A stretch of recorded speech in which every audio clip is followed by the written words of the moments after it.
So I'll tell you about our company, Wonder Workshop. We're based out of San Francisco Bay Area. The company was founded in 2012, and our mission every day is to make the world a better place for kids in the information age they grow up in, and specifically around focusing how children at a young age learn to code. Since we started the company, coding as we know it has become a pretty large movement.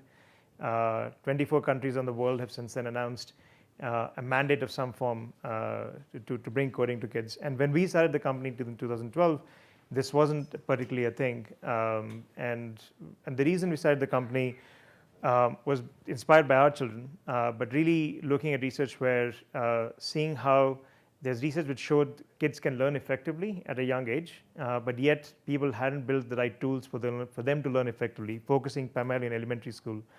And since then, we've grown year over year 3 to 4x.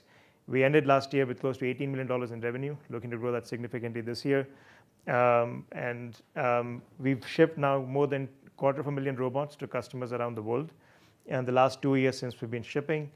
One of the things we do is we bring our community together in a robotics competition we host once a year. This year, our competition brought 22,000 children from all over the world, from 52 different countries. And it's expected to grow again significantly this year. We work with both consumer and education. Education is about 30% of our business, consumer is 70%. We work with a lot of retail stores around the country and the world. But one of the things that we've seen success happen is schools have adopted the product, and it has grown there very quickly to a large number. So we now work with more than 12,000 schools around the world. A good number of them, more than 9,000 of them, are in the US. And the thing that stands out for us with typical children's products, kids get them and they stop playing with them or using them within a week at the most. And for us, we see even a year and a half after getting the products, 1/5 of our audience is still actively engaged. And that's a number that surprised even us. And we started the company because not only did we see this as an essential skill, but there was a large unaddressed problem where no one was building the right tools for the kids at the young age. And it also was something that we wanted to make sure it was inclusive, which means girls and boys could both come at it and find this as a tool effective for them. Since then, we've grown and we have a pretty diverse set of management team from backgrounds from ex-Apple, ex-Google, and so forth. My background is actually more in the tech space. I worked for many years at Amazon and Google, and having sold a previous company to Google back in 2010. And as I said, as a company, we focus every day on, in the information age, how are we building the tools that help our children to be the innovators in the coming years? What can we do to help them? So our robots, Dash and Dot, are the first product we built, which focus on kids learning to code. And the things that we're proud of, for example, are, I learned to code back in a small town in India on a PC using BASIC, created by someone like Bill Gates. And the fact that Bill Gates and Melinda Gates, they recommend our robots are the best way for children to learn to code now is something we are very happy about. And as a company, we everything we do starts from building amazing products, robots, physical products.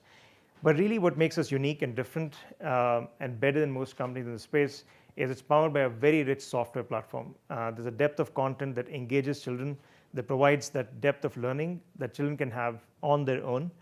And over time, we've translated that to building a very large community with thousands and thousands of teachers, thousands and thousands of schools, parents who come together as a community to work with each other. And that's become a big barrier to entry for anyone else coming in.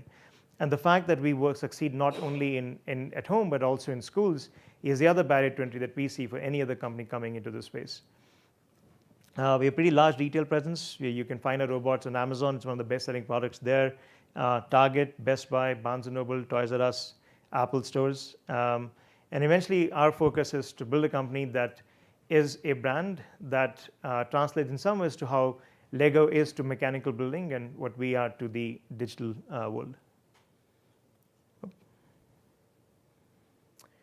And as I mentioned, it's become much more than just a product. It's a movement which brings people together. Last year, we had 22,000 participants from 52 different countries that participated. And the beauty of it, before this, typical robotics competitions saw 10 to 15% participation from girls.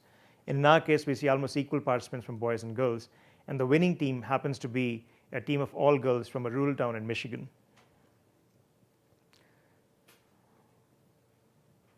I want to show a quick video to summarize, which kind of captures the essence of the robotics competition that we concluded earlier this year.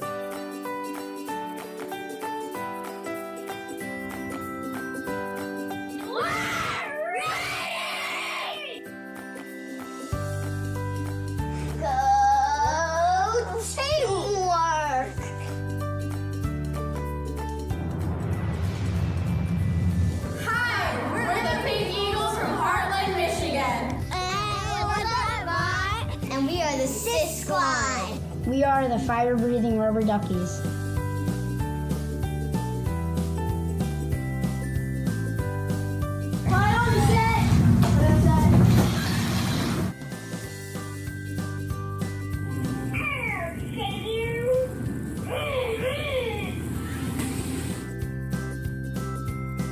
You see, he's going too far this way.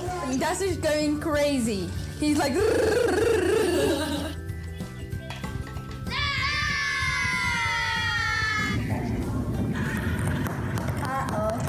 That's an epic fail right there.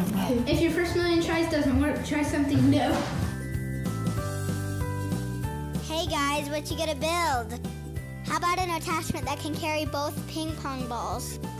Then I have him move forward to get to the cups. Then we have an amazing idea. When Dot is on C5, Dash goes forward to the cup and C stops. Learn to compromise. Rock, paper, scissors, shoot.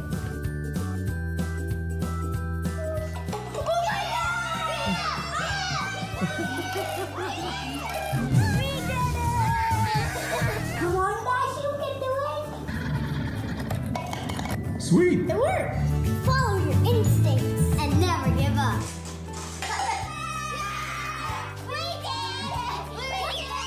It's over. And never give up.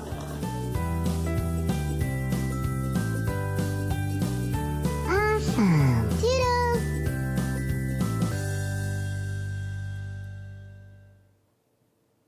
That's it. Feel free to reach out to me if you have any questions. Thank you.